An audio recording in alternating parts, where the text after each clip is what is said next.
ಅಲ್ಲಿ ವಿಷಯ ಇದ್ದ ವಿಷಯ ಹಾಗೆ ಅರ್ಜುನರು ಯಾರದು ಗೊತ್ತುಂಟ ಮಗನ ಏನು ಹೇಳುವುದು ನಿನಗೆ. ಒಂದು ಕಾಲದಲ್ಲಿ ನಡನನ್ನೇ ಮೆಚ್ಚಿಸಿ ಯಾರು ಅಂದ್ರೆ ಈಶ್ವರಪ್ಪಯ್ಯ.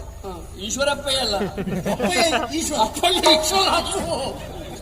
ಪರಮೇಶ್ವರನು. ಹೇಳಿ ತಪ್ಪಿಲ್ವ ನೀ ಭಾವನೆಯಲ್ಲಿ ಹೌದಪ್ಪಯ್ಯ ಅಂತ ಹೇಳಿದಾಗ ಆಯ್ತಾನೆ.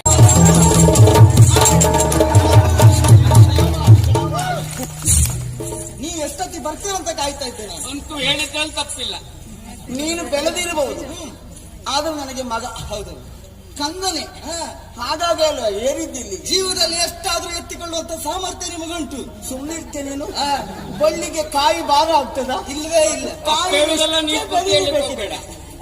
ಎಂತದ್ದು ವ್ಯಕ್ತಿ ಎಷ್ಟೇ ಬಲಿಷ್ಠನಾಗಿರ್ಲಿ, ಅವನಿಗೆ ನೋವು ಕೊಡುವುದಕ್ಕೆ ಸೂಜಿಯ ಮನೆ ಸಾಕಾಗ್ತದೆ, ಹರಿಯುವ ಇರುವೆ ಸಾಕಾಗ್ತದೆ. ಹಾಗಾಗಿ ಅಲ್ಲು ದೊಡ್ಡದುಂಟು ಎಂಬ ಕಾರಣಕ್ಕೆ ನಾವು ಭಯ ಪಡಬೇಕಾದ ಅವಶ್ಯಕತೆ. ಮಗನೇ, ಯುದ್ಧ ನೀತಿ ಎನ್ನುವುದು ಬೇರೆ. ನೀನು ಯುದ್ಧಕ್ಕೆಲ್ಲ ಸೂಜಿ ಹಿಡ್ಕೊಂಡು ಹೋಗ್ಲಿಕ್ಕೆ ಆಗುದಿಲ್ಲ, ಅಲ್ಲೋಗಿ ಇರುವೆ ಬಿಡ್ಲಿಕ್ಕೆ ಆಗುದಿಲ್ಲ. ಯುದ್ಧದ ಕ್ರಮವನ್ನು ಬೇರೆ. ಹಾಗಲ್ವ, ಉದಾಹರಣೆ ಇರಬಹುದು.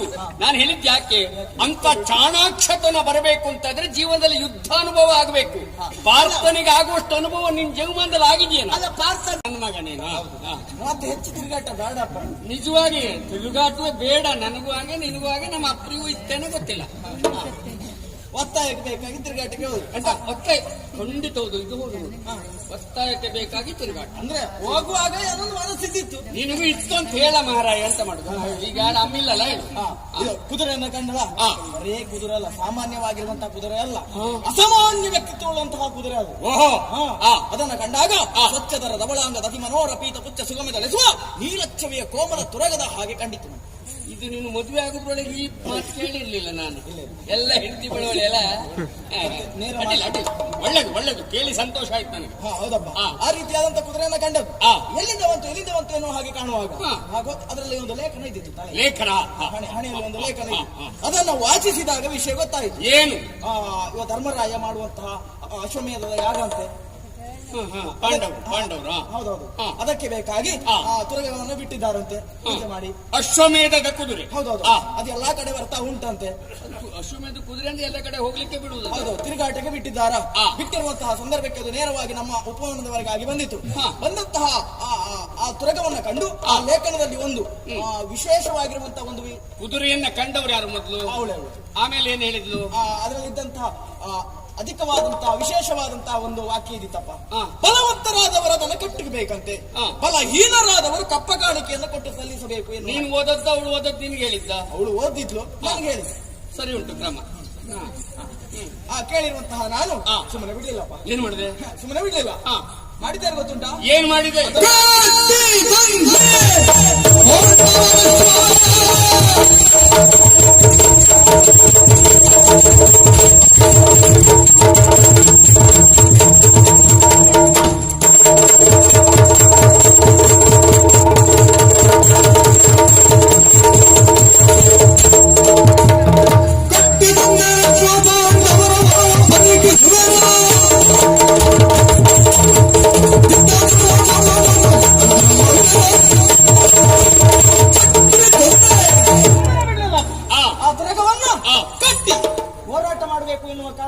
ನಿನ್ನಿಷ್ಟದಂತೆ ಕಟ್ಟಿದ್ಯಾ?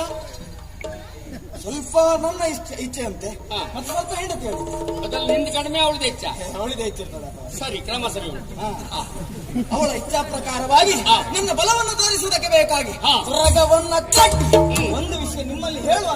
ನಿನ್ನಲ್ಲಿ ಬಲ ಉಂಟು ಅಂತ ನಿಂಗೆ ಗೊತ್ತಿತ್ತ ಇಲ್ವಾ? ಗೊತ್ತುಂಟು. ಸುಮ್ಮನೆ ಯಾಕೆ ಯಾರ್ಯಾರ ಮೇಲೆಲ್ಲ ನಿನ್ನ ಬಲವನ್ನ ಪ್ರಚೋದಿಸಿದವರು ಯಾರು? ಕ್ರಮ ಸರಿ ಉಂಟು. ಈಗ ಕಟ್ಟಿ ಬಂದಿದ್ದೇನೆ, ಹೋರಾಟಕ್ಕೆ ಹೋಗ್ಬೇಕು.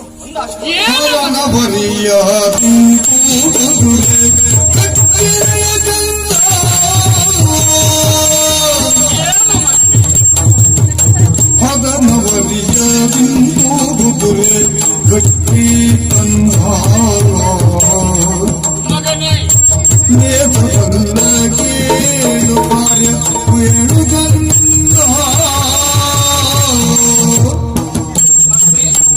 ಮಗನಾರಿಯನು ಗೆದ್ದ ಚತುರ ಕೇಳು ಕಂದ.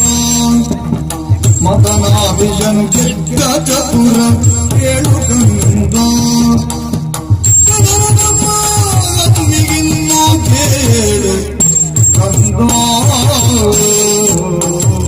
ನಿನಗೆ ನಾನು ಮೊದಲೇ ಉಪದೇಶ ಮಾಡಬೇಕು ಅಂತಿದ್ದೆ. ಮದುವೆ ಆದ ಗಡಿಬಿಡಿಯಲ್ಲಿ ಸುರಿ ಮಾತಾಡ್ಲಿಕ್ಕೆ ನಿನ್ನ ಅಮ್ಮ ನನಗೆ ಸಿಕ್ಲಿಕ್ಕೆ ನಿನ್ನನ್ನು ಬಿಡ್ಲಿಲ್ಲ. ಎಂತ ಅವಘಡ ಆಗಿ ಹೋಯ್ತು ಮಗನಿಗೆ. ಏನಾಯ್ತಪ್ಪ ಈಗ? ಕುದುರೆ ಪಾಂಡವರದ್ದು. ಹೌದು, ಪಾಂಡವರಂದ್ರೆ ಸತ್ಯಾತ್ಮರು, ಧರ್ಮಾತ್ಮರು, ನೀತಿಯುತರು. ಇನ್ನೊಬ್ರು ಬದುಕಬೇಕು ಅಂತಾದ್ರೆ ಪಾಂಡವರ ಆದರ್ಶವನ್ನ ಇಟ್ಟುಕೊಂಡು ಈ ವರ್ಷದವರೆಗೂ ಬದುಕಬೇಕು, ಬರುವ ವರ್ಷಕ್ಕೂ ಉಂಟು. ಹೌದು. ಹಾಗಾಗಿ ಇದನ್ನೆಲ್ಲ ಬಿಟ್ಟು ಮಗನೇ ಕುದುರೆ ನೋಡಿದ್ದು, ಕಟ್ಲಿಕ್ಕೆ ಹೇಳಿದ್ಲು, ಓದಿದ್ನು ನೋಡಿದೆ. ನಿನ್ನ ಪೌರುಷ ತೋರಿಸೋದಕ್ಕಾಗಿ ಕುದುರೆ ಕಟ್ಟಿಬಿಟ್ಟೆ. ಕಟ್ಟಿದ ಕುದುರೆ ಯಾರು? ಪಾಂಡವರದ್ದು. ಹಾಗೆ ಸೇನೆಯ ಬೆಂಗಾವಲಿಗಾಗಿ ಬಂತ ಸೇನಾಧಿಪ ಯಾರು? ಅರ್ಜುನ ಅಂತ. ಅವ ಅರ್ಜುನ್ ಅಂತಲ್ಲ, ಅಲ್ಲಿ ಇದ್ದ ವಿಷಯ ಹಾಗೆ. ಅರ್ಜುನರು ಯಾರು ಅಂತ ಗೊತ್ತುಂಟ ನನಗೆ. ಓ ಮಗನೇ, ಏನು ಹೇಳುವುದು ನಿನಗೆ? ಒಂದು ಕಾಲದಲ್ಲಿ ನಡನನ್ನೇ ಮೆಚ್ಚಿಸಿ ಯಾರು ಬಿಡ ಅಂದ್ರೆ ಈಶ್ವರಪ್ಪಯ್ಯ. ಈಶ್ವರಪ್ಪಯ್ಯ ಅಲ್ಲ, ಈಶ್ವರ ಈಶ್ವರ ಪರಮೇಶ್ವರನ. ಹೇಳಿ ತಪ್ಪಿಲ್ವ? ನೀ ಭಾವನೆಯಲ್ಲಿ ಹೌದಪ್ಪಯ್ಯ ಅಂತ ಹೇಳಿದಾಗ ಆಯ್ತು ನನಗೆ. ಪರಮೇಶ್ವರನನ್ನ ಗೆದ್ದು ದೊಡ್ಡ ಮಟ್ಟದ ಗುರುಮಠಕ್ಕೆಲ್ಲ ಸೇರಿಸಿದ್ರೆ ಹೀಗಾಗುದಪ್ಪ. ಸ್ವಲ್ಪ ಸ್ವಲ್ಪದೆಲ್ಲ ಅವನಿಗೆ ಗೊತ್ತಾಗುದಿಲ್ಲ. ಅದು ಅಲ್ಲ ಪುಣ್ಯಕ್ಕೆ ಮನೇಲಿ ಹೇಳದೆ ಅಡ್ಡಿಲ್ಲ, ಮತ್ತೆಲ್ಲಾದ್ರೂ ಹೇಳಿದ್ರೆ ಬಡಿತಿದ್ರು ನನಗೆ. ದೊಡ್ಡ ಮಟ್ಟ ಗುರುಮಠಕ್ಕೆ ಹೋದವಲ್ಲ ಹಿಂಗ.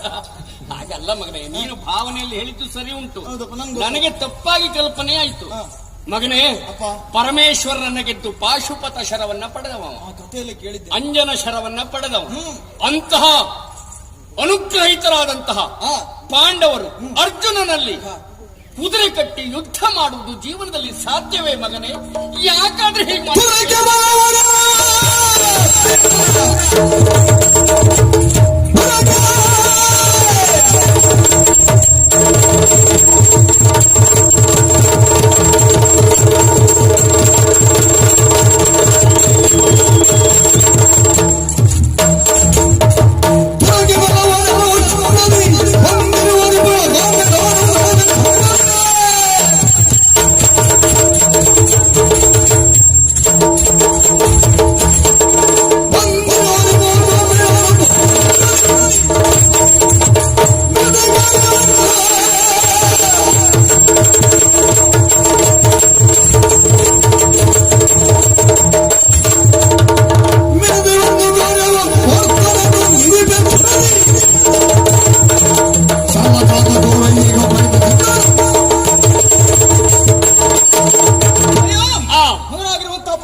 ಪೌರುಷದ ಮೇಲೆ ಶಂಕೆ ಅಲ್ಲ, ಅವನದಷ್ಟೆಲ್ಲ ಉಂಟು. ನಿನ್ನ ತಿನ್ನುವುದು ಪ್ರಾರಂಭ. ಪ್ರಾರಂಭದಲ್ಲೇ ಕಳ್ಕೊಂಡ್ರೆ ಮಗನ ಅಲ್ಲಿ ಹೋಗ್ಲಿಕ್ಕೆ ಆಗುದಿಲ್ಲ. ಕತ್ತಿಯನ್ನು ಹೊರೆಯಲ್ಲೇ ಇಟ್ಟುಕೊಂಡದ್ದು ಯಾವುದು ಅಂತಾದ್ರೆ ಏನಾಗ್ತದೆ? ಏನಾಗ್ತದೆ? ಅದು ಕೀಳು ಹೋಗ್ತದೆ. ಖಂಡಿತ. ಏನಾದ್ರೂ ಪ್ರಯೋಜನಕ್ಕೆ ಬರ್ತದ? ಹೊರೆಗೆ ಹಚ್ಚಬೇಕು. ಅದೇ ರೀತಿಯಲ್ಲಿ ಕಲಿತಿರುವಂತಹ ಶಸ್ತ್ರಾಸ್ತ್ರ ವಿದ್ಯೆಗಳನ್ನು ಪ್ರಯೋಗಿಸುವುದಕ್ಕೆ ಬೇಕಾಗಿ ಇದೊಂದು ಉತ್ತಮವಾಗಿರುವಂತಹ ವೇದಿಕೆಯನ್ನು ನಾನು ಆಯ್ಕೆ ಮಾಡಿಕೊಂಡಿದ್ದೇನೆ. ಮಗನೇ, ಪ್ರಯೋಗ ಬೇರೆ, ಪ್ರಯೋಗ ಬೇರೆ. ಅದು ಪ್ರಯೋಗ ಮಾಡಬಹುದು, ಅದು ಪ್ರಯೋಗ ಆಗಿ ಹರಿತವಾಗಬೇಕು. ಸಿದ್ಧನಾಗಿದ್ದೇನೆ ಇವ ಅಂತ ನಾನು ಇವತ್ತರ ನಿನಗೆ ಹೇಳಿದ್ದೇನಾ? ಇಲ್ಲಪ್ಪ, ನೀ ಅಪ್ಪನಲ್ಲಿ ಕೇಳು. ನೀ ತಪ್ಪು ಮಾಡುವುದೇ ಇಲ್ಲಿ. ನನಗೆ ಹೇಳಲಿಕ್ಕೂ ಗತಿ ಇಲ್ಲ. ಅಮ್ಮ ಅಂತ ಅಮ್ಮನಲ್ಲಿ ಕೇಳುದು, ಹೂ ಅಂತ ಹೇಳುದು ಅವಳು, ನನಗೆ ಅಂತ ಇಲ್ಲ. ಹಾಗಲ್ಲಪ್ಪ, ನನಗೊಂದು ವಿಶ್ವಾಸ ಉಂಟು. ಏನು? ಮಾಡುವಂತಹ ದೂರದಲ್ಲಿ ಪಾರ್ಥನನ್ನ ನಡೆಸಿ ಬರ್ತೇನೆ.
ನೀ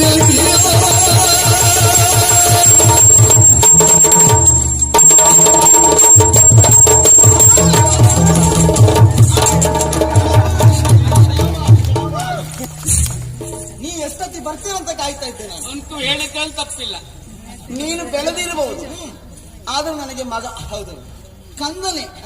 ಹಾಗಾಗಿ ಅಲ್ಲ ಏರಿದ್ದಿಲ್ಲಿ. ಜೀವನದಲ್ಲಿ ಎಷ್ಟಾದ್ರೂ ಎತ್ತಿಕೊಳ್ಳುವಂತ ಸಾಮರ್ಥ್ಯ ನಿಮಗುಂಟು. ಸುಮ್ಮನಿರ್ತೇನೆ ನೀನು. ಬಳ್ಳಿಗೆ ಕಾಯಿ ಭಾರ ಆಗ್ತದ? ಇಲ್ವೇ ಇಲ್ಲ. ಕಾಯಿ ಹೇಳುದೆಲ್ಲ ನೀನು ಬೆಳಿಬೇಕಿದೆ. ಎಂತದು? ಹೇಳುದೆಲ್ಲ ಹೇಳ್ಬೇಡ. ಕಾಯಿ ಎಷ್ಟೇ ಬೆಳಿಲಿ ಬಳ್ಳಿಗೆ ಭಾರವಾದ ಇಲ್ಲ. ಮಗನೇ, ಅಮ್ಮ ಮೆಚ್ಚಿದೆ. ಸಾರ್ಥಕವಾಯ್ತು ಮಗನೇ. ಎಂತೆಂತ ಮಾತಾಡಿದೆಯೋ ಕಂದ ನೀನು. ಸಾರ್ಥಕ ಆಯ್ತು. ಹೌದು, ಯಾಕೆ ಅಂತ ಬೇಕಲ್ವಾ? ಅದನ್ನ ಅವನಲ್ಲಿ ಹೇಳ್ತೇನಲ್ಲ. ಹೌದಲ್ಲ, ನಾ ಗಡುಬಿ ಕೇಳೇ ಬಿಟ್ಟೆ. ಮಗನೇ, ಅಮ್ಮ ನೀನು ಆಡುವ ಎಲ್ಲ ಮಾತನ್ನ ಕೇಳಿಸಿಕೊಂಡೆ ನಾನು ಬಂದವಳು. ಹೌದಮ್ಮ. ಒಬ್ಬ ಕ್ಷಾತ್ರಿಯ ವೀರನಾಗಿ ನೀ ಎಲ್ಲ ಹೇಳಿದ್ದೆ, ಎಲ್ಲ ಕೇಳಿಸ್ಕೊಂಡೆ? ಎಲ್ಲ ಕೇಳಿದ್ದೆ ಪೂರ್ತಿ. ಬರೀ ಅವ ಮಾಡಿದಷ್ಟೇ ಅಲ್ಲ, ರಾಯರಾಡಿದ ಮಾತು ಕೇಳಿಸ್ಕೊಂಡಿದ್ದೆ. ಮಗನೇ, ಅಮ್ಮ ಒಬ್ಬ ಕ್ಷಾತ್ರಿಯ ವೀರನಾಗಿ ನನ್ನ ಗರ್ಭಾಂಬುದಿ ಸಂಭೂತನಾಗಿ ಒಳ್ಳೆ ಕಾರ್ಯ ಮಾಡಿದ್ದೀಯ ಮಗನೇ. ಸರಿಯಮ್ಮ. ಬಂದದ್ದು ಯಾರ ಕುದುರೆ? ಧರ್ಮರಾಯನದ್ದಂತೆ. ಧರ್ಮರಾಯನಾಗ್ಲಿ ಮತ್ತೊಬ್ಬನಾಗ್ಲಿ ಅಲ್ಲ, ಅವನ ಅಪ್ಪನೇ ಆಗಿದೆ. ನೀನು ಕಟ್ಟಿದ್ದು ಸರಿ ಉಂಟು ಮಗನೇ. ಒಬ್ಬ ವೀರನಾಗಿ ಹೆಚ್ಚಿನ ಒಬ್ಬ ಸ್ವಾಭಿಮಾನವುಳ್ಳ ಗಂಡಸಾಗಿ. ನಿನ್ ಗಂಡಸು ಅಂತ ಹೇಳಿದ್ದೇನೆ ಈಗ, ನೆನ್ಪಿಟ್ಕೋ. ಯಾಕಂದ್ರೆ ಮದುವೆ ಆಗಿದೆ ಮಾಡಿಸಿದವ್ರು ನೀವು. ಹೌದು. ಹಾಗಾದ್ರೆ ಒಬ್ಬ ಗಂಡಾಗಿ ಗಂಡಸಾಗಿ ಆ ಕುದುರೆಯನ್ನು ಕಟ್ಟಿದ್ದು ಲೇಸಾಯ್ತು ಮಗನೇ, ಲೇಸಾಯ್ತು. ಏನ್ ನಾಳೆ ದಿನ ಯುದ್ಧ ಆಗಬಹುದು, ಬಹಳ ಕಷ್ಟ ಆಗಬಹುದು. ಹಗರಣಕ್ಕೆ ಅಂಜಿ ಇಲ್ಲಿ ಮನೆ ಮೂಲೆ ಕೂತ್ಕೊಳ್ಳಿಕ್ಕೆ ನೀನೇನು ಅವ್ರಾಗೆಯಾ? ಅವ್ರ ಮಗ ಅಷ್ಟೇ, ಅವರಲ್ಲ.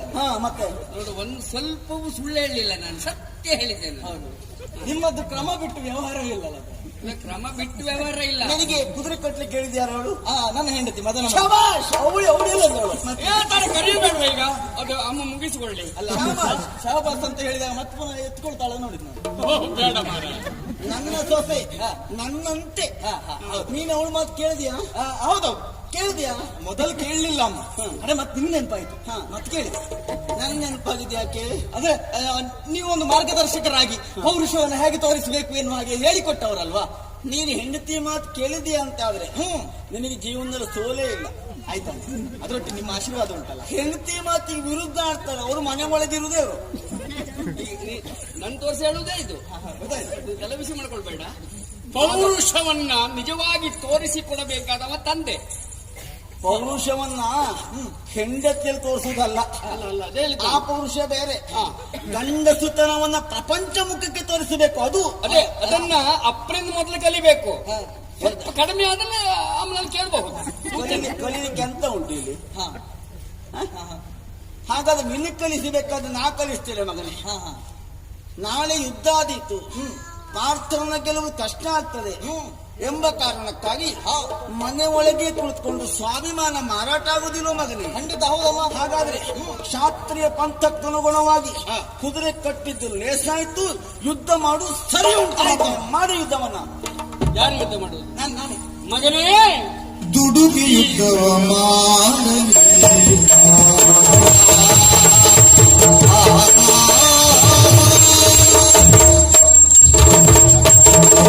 ದುಡುಕಿ ಯುದ್ಧವ ಮಾಡಲಿ. ನಮ್ಮ ಪಡೆಗಿದೆ ಹಾನಿಯೋ, ನಮ್ಮ ಪಡೆಗಿದೆ ಹಾನಿಯ ಯೋಗ. ಆಡುವುದಕ್ಕೆ ಕಷ್ಟ ನಾಡಿನ ಜನರಿಗೆ, ಆಡುವುದಕ್ಕೆ ಕಷ್ಟ ನಾಡಿನ ಜನರಿಗೆ. ಕೆಡುಕು ಕಂಗೊಳಿ ಜೊತೆಗೆ ಬನವನ್ನು ನಡೆಸುವುದು ನೃಪನೇ. ದುಡುಕಿ ಯುದ್ಧವ ಮಾಡಲಿ, ನಮ್ಮ ಪಡೆಗಿದೆ ಹಾನಿಯ ಯೋಗ. ಮಗನೇ ದುಡುಕಿ ಯುದ್ಧವ ಮಾಡಬೇಕು. ನಿನ್ನ ಅಮ್ಮ ಹೇಳದಲ್ಲಿ ತಪ್ಪಿಲ್ಲ, ಸರಿ ಅಂತ ನಾನು ಹೇಳಲಿಕ್ಕೆ ಆಗುದಿಲ್ಲ. ನೀನ್ ಎಂತ ಹೇಳಿದಾಗಾಯ್ತು ಮತ್ತೆ? ಯಾಕೆ ಹೇಳಿ ತಪ್ಪಿಲ್ಲ, ಸರಿ ಅಂತ ನಾ ಹೇಳುದು ಹಾಗಲ್ಲ. ನೀನ್ ಹೇಳಿದ್ದು ತಪ್ಪಿಲ್ಲ, ಸರಿ ಅಲ್ಲ, ಸರಿ ಅಂತ ಹೇಳಿಕ್ ನನ್ನಲ್ಲಾಗುದಿಲ್ಲ. ಯಾಕೆ? ನನ್ನ ಯೋಚನೆ ಬೇರೆ. ಅಂದ್ರೆ ದುಡುಕಿ ಯುದ್ಧವ ಮಾಡಬೇಡ. ಯಾರು ದುಡುಕಲಿಲ್ಲ. ಅವ ಕಟ್ಟಿದ ತಕ್ಷಣ ನಿಮ್ಮ ಹತ್ರ ಬಂದು ಹೇಳಿದ್ದಾನೆ, ನಿಮ್ಮಲ್ಲಿ ಅಪ್ಪಳಿಕೆ. ನಾ ಅದನ್ನೇ ಹೇಳಿದ್ದು. ಈಗ ಕಟ್ಟಿ ಆಯ್ತಲ್ವಾ, ಕಟ್ಟಿದ ಮೇಲೆ ಈ ದುಡುಕಿ ಯುದ್ಧ ಬೇಡ ಅಂತ ಹೇಳುದು ನಾನು. ಯಾಕೆ ಬೇಡ? ಯುದ್ಧ ಮಾಡುವುದರಿಂದ ನಮ್ಮ ನಾಡಿಗೆ ಕೆಡುಕಾಗುತ್ತದೆ ಅಂತ ನನಗನ್ನಿಸ್ತಾ ಉಂಟು. ಹಾನಿ ಆಗ್ತದೆ. ಮತ್ತಷ್ಟೇ ಅಲ್ಲ, ಪಾಂಡವರ ಸೈನ್ಯ ಬಲಕ್ಕೂ ನಮ್ಮ ಬಲಕ್ಕೂ ಬಹಳ ವ್ಯತ್ಯಾಸ ಉಂಟು ಮಗನೇ. ಈಗ ನಮ್ಮಷ್ಟಕ್ಕೆ ನಾವು ತಿಳ್ಕೊಳ್ಳೋದು, ವಿದ್ಯಾಭ್ಯಾಸ ಮಾಡಿದ್ದೇನೆ, ಶಸ್ತ್ರಾಸ್ತ್ರಗಳು ವಿದ್ಯೆ ಬರ್ತದೆ, ಯುದ್ಧ ಮಾಡಬಲ್ಲ, ಗೆಲ್ಲುತ್ತೇನೆ, ಇದೆಲ್ಲ ಹೇಳಬಹುದೇ ವಿನ ವಸ್ತುಸ್ಥಿತಿ ಆಗುವುದಲ್ಲ. ಹಾಗಾಗಿ ವ್ಯಕ್ತಿ ಎಷ್ಟೇ ಬಲಿಷ್ಠನಾಗಿರಲಿ, ಅವನಿಗೆ ನೋವು ಕೊಡುವುದಕ್ಕೆ ಸೂಜಿಯ ಮನೆ ಸಾಕಾಗ್ತದೆ, ಹರಿಯುವ ಇರುವೆ ಸಾಕಾಗ್ತದೆ. ಹಾಗಾಗಿ ಅಲ್ಲು ದೊಡ್ಡದುಂಟು ಎಂಬ ಕಾರಣಕ್ಕೆ ನಾವು ಭಯ ಪಡಬೇಕಾದ ಅವಶ್ಯಕತೆ. ಮಗನೇ, ಯುದ್ಧ ನೀತಿ ಎನ್ನುವುದು ಬೇರೆ. ನೀನು ಯುದ್ಧಕ್ಕೆಲ್ಲ ಸೂಜಿ ಹಿಡ್ಕೊಂಡು ಹೋಗ್ಲಿಕ್ಕೆ ಆಗುದಿಲ್ಲ, ಅಲ್ಲೋಗಿ ಇರುವೆ ಬಿಡ್ಲಿಕ್ಕೆ ಆಗುದಿಲ್ಲ. ಕ್ರಮ ಉಂಟು ಬೇರೆ. ಹಾಗಲ್ವ, ಉದಾಹರಣೆ ಇರಬಹುದು. ನಾನು ಹೇಳಿದ್ ಯಾಕೆ ಅಂತ ಚಾಣಾಕ್ಷತನ ಬರಬೇಕು ಅಂತಾದ್ರೆ ಜೀವನದಲ್ಲಿ ಯುದ್ಧಾನುಭವ ಆಗಬೇಕು. ಪಾರ್ಥನಿಗೆ ಆಗುವಷ್ಟು ಅನುಭವ ನಿನ್ ಜೀವನದಲ್ಲಿ ಆಗಿದೆಯಲ್ಲ. ಅಲ್ಲ, ಪಾರ್ಥ ಅಂತ ಏನು ಮಾಡಿದ್ದಾನೆ ಬೇಕಲ್ಲ? ಅವ ಏನು ಮಾಡಿದ್ದಾನ? ಸರಿ ಕೇಳ್ಕೊ ಮಗನೇ, ಹೇಳಿ. ನನಗೂ ಕೇಳುವಾಗ ಹೇಳಿ. ಅವಳಿಗೆ ಕೇಳಿದ್ರೆ ಕೇಳಿ. ಅಂದ್ರೆ ಒಂದು ಸಮಯದಲ್ಲಿ ಸ್ವಲ್ಪ ಬಾಲ್ಯಾವಸ್ಥೆಯಲ್ಲಿ ಕೌರವಾದಿಗಳು ಗಜನೋಹಿ ವ್ರತವನ್ನ ಮಾಡಿದ್ರು. ಗಾಂಧಾರಿ ದೇವಿ ಕುಂತಿ ಮಾತಿಗೆ ಅದನ್ನು ಮಾಡಬೇಕೆಂಬಂತ ಆಶಯವಾಯಿತು. ಅದಕ್ಕಾಗಿ ಅರ್ಜುನ ಅಲ್ಲಿ ಮಣ್ಣಿನ ಆನೆಯನ್ನ ಮಾಡಿ ಪೂಜೆ ಮಾಡಿದ. ಇಲ್ಲಿ ಹಾಗಲ್ಲ. ಈ ಅರ್ಜುನ ಅಮ್ಮನಲ್ಲಿ ಹೇಳಿದ, ಅಮ್ಮ, ಮಣ್ಣಿನ ಆನೆ ಏನು, ಐರಾವತವನ್ನ ಧರೆಗಿಳಿಸುತ್ತೇನೆ. ಯಾವ ಗಂಡು ಮಗ ಇವತ್ತಿನವರೆಗೆ ಹೇಳಿದ್ದಿಲ್ಲ, ಹೇಳಿದ್ದಷ್ಟೇ ಅಲ್ಲ, ಮಾಡಿದ್ದಿಲ್ಲ. ಗೊತ್ತುಂಟದು? ಹಾಗೆ ಹೇಳಿದ್ರಲ್ಲಿ ಮುಗಿತಾ. ಆಗ ದೇವೇಂದ್ರ ಅವನ ಅಪ್ಪ, ಅಪ್ಪನಿಗೆ ಒಂದು ಲೇಖನವನ್ನ ಬರೆಯುವುದಕ್ಕೆ ಅಂತ ಮುಂದಾದ. ಲೇಖನ ಬರೆದು ಬಾಣಮುಖೇನ ಅದನ್ನ ಅಂಬರಕ್ಕೆ ಹೆಸರ. ಸ್ವರ್ಗದ ಹೇಗೋಯ್ತು ಅಂತ ಈಗ ನಾನು ತೋರ್ಸ್ಲಿಕ್ಕೆ ಆಗ್ತದ? ಹೋಗಿ ಅಲ್ಲಿ ವಜ್ರ ಕಂಬಕ್ಕೆ ನಾಟಿತ್ತು. ಅದನ್ನ ನಾನು ಅಪ್ಪ ಓದಿದ. ಓದಿ ನೋಡಿ ಮಗನ ಸಾಹಸಕ್ಕೆ ಸಂತೋಷ ಆಯ್ತಂತ ಅವನಿಗೆ. ಆದ್ರೂ ಮಗನನ್ನೊಂದು ಪರೀಕ್ಷೆ ಮಾಡೋಣ ಅಂತ ಮದ್ದಾನೆ ಬರುವುದಕ್ಕೆ ಹೆದ್ದಾರಿಯ ಮಾಡಿಕೊಡೋದಂತೆ. ನೋಡು ಎಷ್ಟು ಮಕ್ಕಳ ಪ್ರತಿಭೆಯನ್ನ ಪುರಸ್ಕರಿಸಿ ಪ್ರೋತ್ಸಾಹಿಸಿ ಮುಂದಕ್ಕೆ ಬರುವುದಕ್ಕಿದೆಲ್ಲ ಅವಕಾಶ. ನಾನು ನಿನಗೆ ಹೇಳುವುದು ಯಾಕೆ? ಯಾರು ಮಾಡಿದ್ದು? ಅಪ್ಪ ಮಾಡಿಕೊಟ್ಟಿದ್ದು. ನಿನಗೊಂದು ಅಪ್ಪಿದ್ದಾನೆ. ಅಯ್ಯೋ, ಹೆರ್ಬೇರ್ ಬೇಡ ಮಗನೇ, ನೋವಾಗ್ತೇನೆ ಅಂತ ಹೇಳ್ತಾರೆ. ಇಲ್ಲ ಮಗನೇ, ನೀನು ಹೊರಗೆ ಬರುವುದಕ್ಕೆ, ರಂಗಕ್ಕಿಳಿಯುವುದಕ್ಕೆ, ಯುದ್ಧ ರಂಗದಲ್ಲಿ ಧುಮುಕುವುದಕ್ಕೆ ಸ್ವಲ್ಪ ವರ್ಷ ತಡಿಲಿ ಅಂತ. ಅದಕ್ಕಾಗಿ ನಾನು ಸೂಚನೆ ಕೊಡ್ತಾ ಇರೋದು. ಬಹಳ ವರ್ಷ ಇವಾಗ ಹೇಳ್ತದೆ. ಮತ್ತೆ ಏನೂ ಇಲ್ಲ, ಮನೆಯೊಳಗೆ ಇರುವುದು. ಮಗನೇ, ನನ್ನಾಗ ಆಗ್ತೇನೆ ಅಂತಲ್ಲ, ಈ ಯುದ್ಧ ಮಾಡುವುದರಿಂದ ನೀನು ಬಹಳ ಮುಂದುವರ್ತಿ ಅಂತ ತಿಳ್ಕೊಳ್ಬೇಡ. ನೀನ್ ಹೆಂಡತಿ ಮಾತು ಕೇಳ್ಕೊಂಡ್ರೆ ನನ್ನ ಹಣೆ ಬರುವ ನಿನಗೂ ಆಗೋದು, ಮತ್ತೆ ಬೇರೆ ಎಂತ ಆಗುದಿಲ್ಲ. ಅದಕ್ಕೆ ಆಗ ಅವ ಹೆದ್ದಾರಿ ಮಾಡಿಕೊಡ್ಬೇಕಲ್ಲ, ಅಂಬಿನಿಂದಲೇ ಹೆದ್ದಾರಿಯನ್ನು ನಿರ್ಮಿಸಿದ. ಅಂಬಿನ ಸೇತುವೆ. ಅದರಿಂದ ಆನೆ ಧರೆಗಿಳಿದು ಬಂತು. ಪ್ರತ್ಯಕ್ಷ ಐರಾವತವನ್ನ ಪೂಜೆ ಮಾಡಿಸುವುದಕ್ಕೆ ಅರ್ಜುನ ಮಾಡಿದ ಸಾಹಸ ಅಂತ ಅರ್ಜುನ ಅವನಲ್ಲಿ ಯುದ್ಧ ಮಾಡಲಿಲ್ಲ ಆದಿತ್ತ. ಹೌದು ಸ್ವಾಮಿ, ತುಂಬಿನಿಯಿಂದ ಅಂಬರದವರೆಗೆ ಬಾಣದ ಸೇತುವೆ ಮಾಡಿದ್ದಾನೆ. ಹೌದು, ಆ ಕಾರಣಕ್ಕಾಗಿ ಅರ್ಜುನ ಸಾಹಸ ಅಂತ ಹೇಳುದ ನೀವು? ಒಂದು ಅಲ್ಲವೇ ಅಲ್ಲ? ಯಾಕಲ್ಲ, ಅದು ಸಂಬಂಧ ಉಂಟು. ಏನ್ ಸಂಬಂಧ ಉಂಟು? ತಂದೆ ಮಕ್ಕಳ ಸಂಬಂಧ ಇದ್ದ ಕಾರಣಕ್ಕೆ ಇದು ಆಯ್ತೇ ಬಿಟ್ರೆ ಬೇರೆ ಸಂಬಂಧ ಆಗುವುದೇ ಇಲ್ಲವಾಗಿತ್ತು. ಹಾಗಾಗಿ ಕಳಿಸ್ಕೊಟ್ಟಿದ್ದೆ ಬಿಟ್ರೆ ಮತ್ಯಾವ ಕಾರಣಕ್ಕಾಗಿ ಅಲ್ಲ, ಗೊತ್ತಾಯ್ತಾ? ತಂದೆ ಮಕ್ಕಳ ಸಂಬಂಧ ಇರಬಹುದು, ಬಾಣದಿಂದ ಸೇತುವೆಯನ್ನು ಕೊಟ್ಟು ಸುಲಭವು ಅದು. ಯಾಕೆ ಅಲ್ಲ?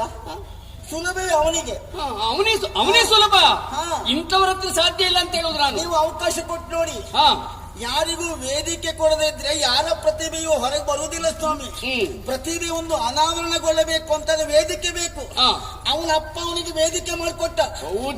ನೀವು ಸಿಕ್ಕಿದ ವೇದಿಕೆ ಹಾಳು ಮಾಡ್ತೀರಿ. ನಾನು ಹೇಳುದು ಹಾಗಲ್ಲ, ವೇದಿಕೆ ಸಿದ್ಧ ಮಾಡಿ ಕೊಡೋಣ. ಅಷ್ಟು ಬಲ ನಮ್ಮ ಮಗನಿಗೆ ಇನ್ನು ಬರಲಿ, ಗಡಬಿಡಿ ಯಾಕೆ? ಬಲ ಇಲ್ಲದೇನು? ನಾನು ಸೇತುವೆ ಮಾಡ್ತೇನಮ್ಮ. 4 ಮಂದಿ ಜನ ಕೊಡಿ, ನಾನು ಸೇತುವೆ. ಅದಲ್ಲ, ಲಾಭ ಕುಶರು. ಮಗನೇ, ನೀ ಸೇತುವೆ ಮಾಡುದಲ್ವಾ? ಅವ ಬಾಣಮುಖೇನ ಸೇತುವೆಯನ್ನ ಮಾಡಿದ. ಈ ಸೇತುವೆ ಮಾಡ್ಲಿಕ್ಕೆ ಹೋಗ್ರಿ ಬಿಲ್ಲಲ್ ಸೇತುವೆ. ಮಗು ಲವ ಕುಶರು, ಚಿಕ್ಕ ಮಕ್ಕಳು ರಾಮನ ಸೈನ್ಯವನ್ನೇ ಮಲಗಿಸ್ಲಿಲ್ವಾ? ಮತ್ತೆ ಏನು ರಾಮ ಸಾಮಾನ್ಯದವನ? ಹಾಗಾದ್ರೆ ರಾಮನಿಗೆ ವಿರುದ್ಧವಾಗಿ ನಿಲ್ತಾರೆ ಅಂತಾದ್ರೆ ಚಿಕ್ಕ ಮಕ್ಕಳಾದ ಲವಕುಶರಿಗೆ ಸಾಧ್ಯ ಆಗ್ತದೆ, ನಿನಗೆ ಯಾಕೆ ಸಾಧ್ಯ ಆಗುದಿಲ್ಲ? ಅಲ್ಲ ಆಗ್ತದೆ. ಅಮ್ಮ ಏನು ಅರ್ಜುನ ರಾಮ ಅಮ್ಮ ಹೇಳಿದ್ ಸರಿ ಉಂಟು, ಯಾಕಂದ್ರೆ ಸೀತೆ ಮಕ್ಕಳಲ್ವ ಅವರು. ಸರಿ ಉಂಟು.